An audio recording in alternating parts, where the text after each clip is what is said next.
Bollywood silver screen presenting dead snow part 2। अगर आपने इसका पार्ट 1 नहीं देखा तो सबसे पहले पार्ट 1 देखें, जिसका लिंक हम नीचे डिस्क्रिप्शन में दे रहे हैं। तभी आपको ये कहानी समझ में आएगी। पार्ट 2 की शुरुआत में दिखाया जाता है कि मार्टिन की जेब से गोल्ड कॉइन गिरता है, जो उसी बॉक्स का है जो उसने ज़ॉम्बीज को यानी कि हरजोग को दिया है। और अब हरजोग उसकी गाड़ी के बाहर है। वो गाड़ी का शीशा तोड़कर उसे पकड़ लेता है। यहाँ पर और भी ज़ॉम्बीज आ जाते हैं और अब मार्टिन गाड़ी को स्टार्ट करके यहाँ से भगाना शुरू कर देता है। सारे ज़ॉम्बीज गिर जाते हैं, लेकिन अब भी हरजोग ने मार्टिन की गाड़ी को पकड़ा हुआ होता है। और तभी मार्टिन देखता है कि सामने से ट्रक आ रहा है। वो उस ट्रक से हरजोग को टकरा देता है, जिससे वो गिर जाता है, लेकिन उसका हाथ टूटकर उसी की गाड़ी में रह जाता है। मार्टिन बहुत ज्यादा जख्मी है, इसीलिए वो बेहोश हो जाता है। और जब वो होश में आता है तो वो देखता है कि उसके सामने पुलिस वाला है, जो उससे सवाल पूछता है। मार्टिन उसे ज़ॉम्बीज के बारे में और जो कुछ हुआ होता है सब कुछ बताता है, लेकिन पुलिस वाला उस पर विश्वास नहीं करता। उसे लगता है कि वहां पर जितने भी मर्डर हुए हैं वो सब के सब मार्टिन ने किए हैं, इसीलिए वो उसे हथकड़ी लगा देता है। भी वहां पर डॉक्टर आता और उसे बताता है कि तुम्हारा हाथ कट चुका था, लेकिन तुम्हारी गाड़ी में तुम्हारा हाथ हमें मिल गया, जिसे हमने तुम्हारी बॉडी के साथ जोड़ दिया। और जब मार्टिन ये बात सुनता है तो पूरी तरह से हैरान हो जाता है, क्योंकि वो उसका हाथ नहीं है बल्कि हरजोग का है, जो कि एक ज़ॉम्बी है। और अब उसका हाथ उसके कंट्रोल से बाहर हो जाता है। वो अपने आसपास खड़े लोगों पर हमला कर देता है, लेकिन उसे बेहोशी का इंजेक्शन लगाकर बेहोश कर दिया जाता है। और जब एक बार फिर से उसे होश आता है तो देखता है कि उसके सामने एक बच्चा है। दरअसल ये एक अमेरिकन टूरिस्ट है जिसका नाम बॉबी है, और बॉबी ने ज़ॉम्बीज की कहानी को सुना था। वो मार्टिन के हाथ को देखकर बहुत ज्यादा इम्प्रेस होता है, उसकी फोटो भी खींच लेता है। दरअसल वो चुपके से अंदर आ गया होता है, क्योंकि बाहर पुलिस वाला सो रहा होता है। और इसके बाद वो मार्टिन को आजाद कर देता है, लेकिन मार्टिन को यहाँ से निकलने का कोई भी रास्ता नहीं दिख रहा होता। और तभी उसका वो हाथ, जो असल में हरजोग का हाथ है, उस बच्चे को उठाकर खिड़की से बहुत तेज बाहर फेंकता है।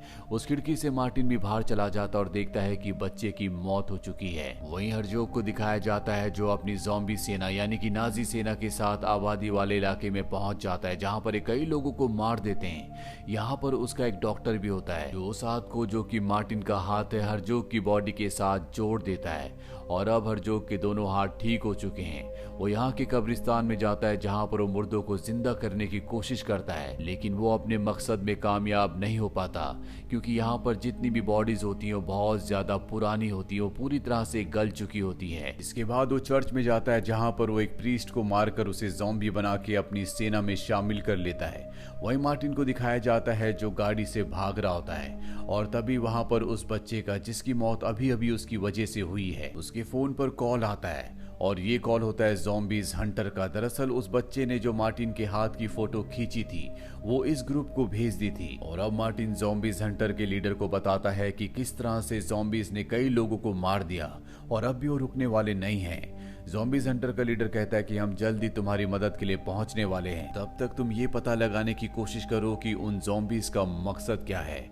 और अब मार्टिन एक बहुत पुराने म्यूजियम में जाता है, जो वर्ल्ड वॉर 2 से रिलेटेड होता है। और वहां का जो एम्प्लॉय होता है वो उसे हरजोग के बारे में पूछता है। हालांकि पहले वो उसे कुछ नहीं बताना चाहता, लेकिन उसके जबरदस्ती करने पर वो उसे हरजोग के बारे में बताता है। वो कहता है कि वो हिटलर का एक खास आदमी था, जिसे हिटलर ने एक मिशन दिया था, जिसमें उन्हें गांव को पूरी तरह से तबाह करना था, लेकिन इससे पहले कि वो उस गांव तक पहुंचते, हरजोग और उसकी पूरी सेना को दुश्मनों ने मार दिया था। और अब मार्टिन समझ जाता है कि हरजोग को जो हिटलर ने ऑर्डर्स दिए थे वो उन ऑर्डर्स को पूरा करना चाहता है। और जब मैप में वो उस गांव को देखता है तो उसे पता चलता है कि जिस म्यूजियम में वो इस वक्त खड़ा है, कभी यहीं पर वो गांव था जहां पर हरजोग को सबको मारने के लिए आना था। और तभी बाहर से आवाजें आना शुरू हो जाती है, और जब वो बाहर देखता है तो उसे पता चलता है कि हरजोग अपनी पूरी ज़ॉम्बी सेना के साथ यहाँ पर पहुंच चुका है। वो लोगों को मारकर उन्हें ज़ॉम्बी बनाकर अपनी सेना को और भी बढ़ा रहा है। और इससे पहले कि हरजोग म्यूजियम के अंदर आता, मार्टिन और म्यूजियम का जो एम्प्लॉय होता है, दोनों की दोनों डमी बनकर खड़े हो जाते हैं। और अब हरजोग अंदर आकर उस मैप को उठा लेता है, जिस मैप को अभी अभी मार्टिन देख रहा था। वो मैप लेकर यहाँ से चला जाता है, जिसके बाद मार्टिन म्यूजियम से बाहर आता है। वहां पर 2-3 ज़ॉम्बीज होते हैं, जिन्हें मार्टिन अपने उस हाथ से, जो असल में हरजोग का हाथ है, उन्हें मार देता है। और तभी उसका वो हाथ, जो कभी हरजोग का हाथ था, एक मरे हुए आदमी को लग जाता है, जिससे वो जिंदा हो जाता है, ज़ॉम्बी बन जाता है। मार्टिन उसे दोबारा मार देता है। पर अब उसे पता है कि उसके पास जो हर्जोग का हाथ है वो बहुत ताकतवर है, यानी कि जो ताकतें हर्जोग के अंदर है वही ताकतें अब मार्टिन के अंदर भी है। और तभी यहाँ पर जो ज़ॉम्बीज हंटर होता है वो अपनी दोनों साथियों के साथ आ जाता है। और जब उसे पता चलता है कि मार्टिन के अंदर भी ऐसी शक्तियां हैं जिससे वो मरे हुए लोगों को ज़ॉम्बीज बना सकता है, तो मार्टिन से कहता है कि रशिया सेना की वो टुकड़ी जिन्होंने हिटलर के खिलाफ युद्ध लड़ा था, मुझे पता है कि उनकी पूरी की पूरी सेमेट्री कहाँ पर है। हमें वहां जाना चाहिए, उन सबको जिंदा करके ज़ॉम्बीज बना देना चाहिए ताकि हम हर्जोग को और उसकी पूरी ज़ॉम्बी सेना को हरा सके। मार्टिन उसकी बात मान जाता और इसके बाद मार्टिन और ज़ॉम्बी हंटर दोनों की दोनों यहाँ से निकल जाते हैं। ज़ॉम्बी हंटर अपनी दोनों साथियों को, साथ ही म्यूजियम का जो यहाँ पर एम्प्लॉय होता है, उन तीनों को यहाँ छोड़ दिया जाता है ताकि ये हर्जोग और उसके साथियों की गतिविधियों पर ध्यान रख सके, उनका ध्यान बटा सके। और अब तीनों एक प्लान बनाते हैं जिसमें डायनामाइट बिछा देते हैं और तय करते हैं कि हर्जोग की पूरी सेना को ये अपने पीछे लेकर आएंगे। इस काम के लिए म्यूजियम के एम्प्लॉय को चुना जाता है और वो हर्जोग के साथियों को, उसकी ज़ॉम्बी सेना को अपने पीछे भगाते हुए उस जगह ले आता है जहां पर डायनामाइट यानी कि जमीन के अंदर बॉम्ब रखे होते हैं, जिसे ये ब्लास्ट कर देते हैं, जिसमें कई ज़ॉम्बीज मारे जाते हैं। वहीं हर्जोग ये देखता है तो उसे बहुत गुस्सा आता है। वो अपने टैंक के ऊपर बैठा होता है, वो टैंक से इनके ऊपर कई बार हमला करता है। हर्जोग को लगता है कि ये तीनों मारे गए, लेकिन ये तीनों अब भी जिंदा होते हैं। वहीं मार्टिन और ज़ॉम्बी हंटर को दिखाया जाता है जो उस बर्फीली जगह पर पहुंच जाते हैं जहां पर पूरी की पूरी रशियन सेना की टुकड़ी दफन है। दरअसल यहाँ पर हमेशा बर्फ रहती है, इसीलिए उनकी बॉडी अभी भी पूरी तरह से सही सलामत होती है। जिसके बाद मार्टिन अपना वो हाथ जो असल में हर्जोग का हाथ है उसे बर्फ के अंदर गाड़ देता है। चारों तरफ बिजली चमकती है और अब बर्फ के अंदर जितने भी रशियन सोल्जर्स होते हैं वो सब के सब उठ खड़े होते हैं और इनका जो लीडर होता है वो मार्टिन के पास आता है, जिसे देखकर मार्टिन डर जाता है। पर अगले पल वो मार्टिन को कहता है कि आपका क्या ऑर्डर है। मार्टिन समझ जाता है कि ये सब के सब उसके ऑर्डर्स को फॉलो करेंगे। वहीं हर्जोग को दिखाया जाता है जो अपनी ज़ॉम्बी सेना के साथ उसी गांव में, उसी इलाके में होता है जहां पर म्यूजियम है। पर तभी उसके सामने मार्टिन अपनी पूरी ज़ॉम्बी सेना को यानी कि रशियन सेना को लेकर आ जाता है। हर्जोग ये देखकर पूरी तरह से हैरान हो जाता है। उसे कुछ समझ नहीं आता कि मार्टिन ने किस तरह से इस रशियन सेना को जिंदा कर दिया। और तभी वो उसे अपना वो हाथ दिखाता है जो हर्जोग का हाथ है। जिसके बाद हर्जोग को सब कुछ समझ में आ जाता है। रशियन सेना का जो यहाँ पर लीडर होता है वो सिर्फ और सिर्फ हर्जोग को देख रहा होता है, क्योंकि उसका शिकार वही है।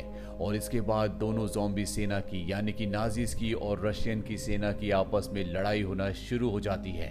यहाँ पर पुलिस भी आ जाती है और जब वो इस पूरी लड़ाई को देखती है तो उन्हें अपनी आंखों पर यकीन नहीं आता।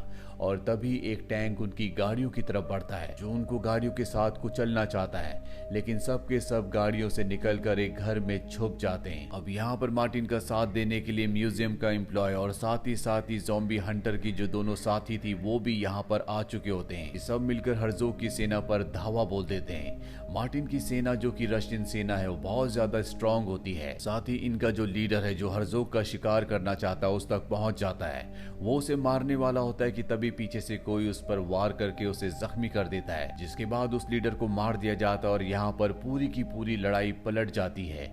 यानी कि अब हर्जोग की सेना ज्यादा स्ट्रांग है। रशियन सेना का लीडर जो पूरी तरह से सबको कमांड कर रहा था, जो पूरी सेना की पावर था, वो अब मर चुका है। मार्टिन को समझ में आ जाता है कि अब उसे ही हर्जोग का सामना करना होगा। वो हर्जोग के ऊपर हमला कर देता है। इन दोनों के बीच में लड़ाई होना शुरू हो जाती है। वहीं दूसरी तरफ दिखाया जाता है कि रशियन सेना अब हार रही है। रशियन सेना के जितने भी ज़ॉम्बीज होते हैं उन्हें हर्जोग के ज़ॉम्बीज यानी कि नाजी सेना के ज़ॉम्बीज मार देते हैं। साथ ही यहाँ पर म्यूजियम का जो एम्प्लॉय होता है उसे भी मार दिया जाता है। वहीं हमें ज़ॉम्बी हंटर को दिखाया जाता है जो टैंक के अंदर चला जाता है ताकि वो उसे अपने कंट्रोल में ले सके, लेकिन यहाँ पर नाजी ज़ॉम्बीज होते हैं जिनसे वो लड़ना शुरू कर देता है। और ठीक इसी वक्त हर्जोग और मार्टिन जो एक दूसरे से लड़ रहे होते हैं वो इस टैंक के ऊपर आकर लड़ना शुरू कर देते हैं और इनकी लड़ाई के बीच में मार्टिन एक दूसरी कार के ऊपर जाकर गिरता है, जिसके बाद हर्जोग उसे मारने के लिए उसकी तरफ बढ़ रहा होता है।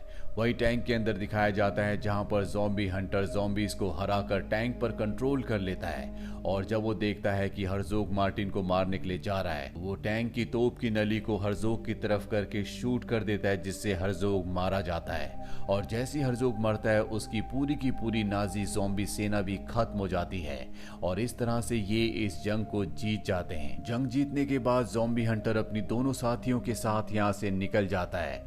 मार्टिन ड्राइव करके उस चर्च में जाता है जहां पर उसने हना को दफनाया था। वो हना को बाहर निकालता है और अपना हर्ज़ोग वाला हाथ उसकी बॉडी से टच करता है और उसकी आंखें खुल जाती है, यानी कि वो दोबारा जिंदा हो चुकी है। लेकिन अब वो एक ज़ॉम्बी है। लेकिन इससे मार्टिन को कोई फर्क नहीं पड़ता क्योंकि वो हना से बहुत प्यार करता है। वैसे भी हना हर्ज़ोग की तरह एक खतरनाक ज़ॉम्बी नहीं है जो दूसरों को नुकसान पहुंचाए। और इस तरह से ये दोनों एक बार फिर से मिल जाते हैं। और इसी के साथ ये कहानी यहीं पर खत्म हो जाती है। ये फिल्म ईयर 2014 में रिलीज हुई थी। IMDb पर इसकी रेटिंग है 6.8। उम्मीद करते हैं कि ये कहानी आपको पसंद आई होगी।